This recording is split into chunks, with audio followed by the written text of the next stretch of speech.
Good afternoon, everyone. Is there anybody in this room that is new to New Thought? 3.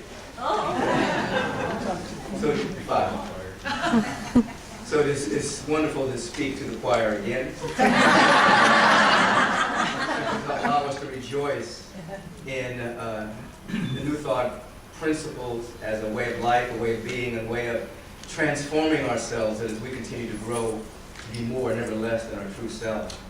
As we think about or speak about the indigenous cultures, we're thinking about individuals who were the very first environmentalists, individuals who represent a way of living that, as Dr. Frank was already speaking about, that did live in harmony with the planet, lived in harmony with nature, did not see a sense of separation between them and Mother Earth, the flowers, the trees, the rivers, and all of life.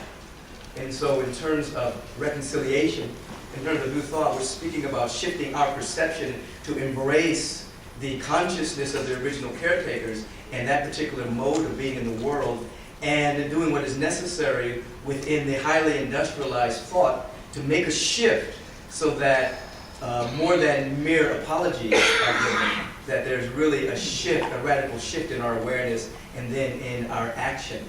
When we look at the way individuals have been displaced over a number of years through highly industrialized societies, they did not necessarily share or put into practice some of the things that we believe are practiced today.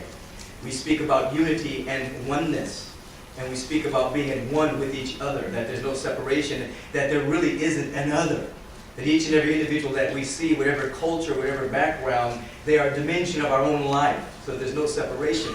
However, if that had been in effect, if that had been a spiritually realized state of being, certain decisions to displace people for economic reasons would not have even been made.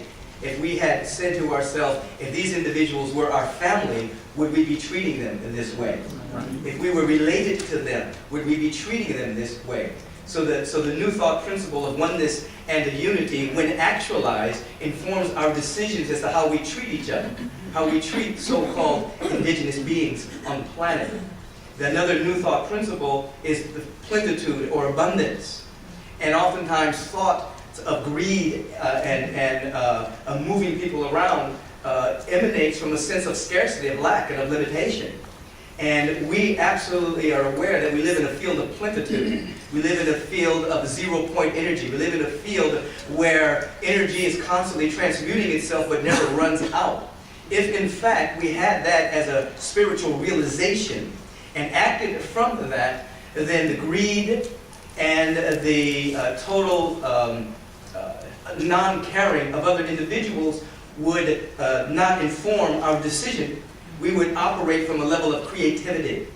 In other words, one of the main principles of New Thought, we mentioned this, embracing this evolutionary impulse that governs the universe. We embrace a new perception that allows new thought, that allows new experience to take place. One of the things that has not been utilized in terms of indigenous cultures is our imagination and creativity. They have been put to the side. Individuals have been operating from separation, operating from lack, and operating from a lack of creativity. Therefore, individuals have been displaced, misused, abused, and exploited. When individuals begin to live up to the true meaning of being a spiritual being, that is, embracing this evolutionary impulse and beginning to speak creativity, speak so that creativity bursts forth in our awareness, we act differently on the planet and towards each other. And so in terms of reconciliation, we're talking about a deep and meaningful change in our consciousness, so that we're seeing the other, not as the other, as ourselves. We're speaking about living in a field of abundance, and we're speaking about creativity. Now, when we look at all the things that have occurred on our planet against individuals being displaced and being exploited, I'm brought to, and we talk about reconciliation, or how does good arise from that. I always think about Dr. Howard Washington Thurman, who I had the opportunity, when I was attending Morehouse College a number of years ago, one of the first lectures I attended in Graves Hall, not Graves Hall, and one of the, I don't even remember the hall at this point, but one of the first lectures I heard was from Dr. Thurman. And the title of his talk was The Benefits of Slavery.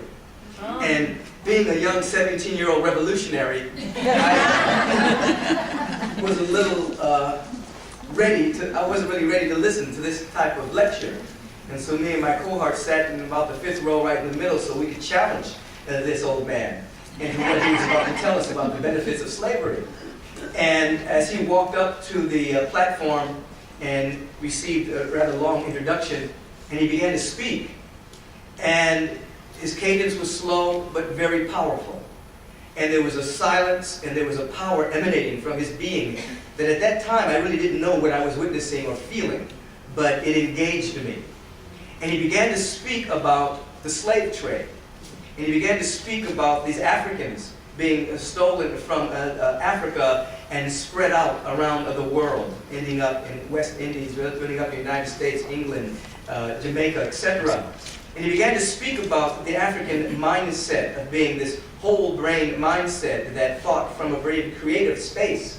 And he began to talk about the fact that though slavery was a very nasty aspect of human history, that these individuals were placed all around the world, individuals that could think from the right side of the brain very naturally, individuals who had a natural sense of compassion and a deep sense of forgiveness, that at such a time, these qualities would be very necessary for the evolution of our species. So that slavery was a very nasty thing. That as we look forward into the evolution of our species, this mindset was scattered around the world, speaking to the fact that all things were working together for good, for this mindset of compassion, deep forgiveness, being able to think creatively, and be able to think from a sense of spontaneous goodness was now all around the planet.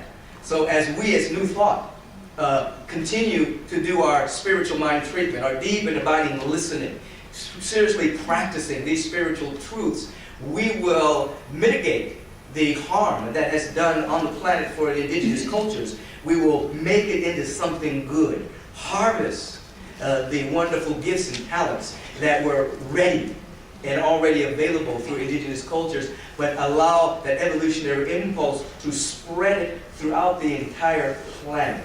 We are here for such a moment as that. Peace and blessings.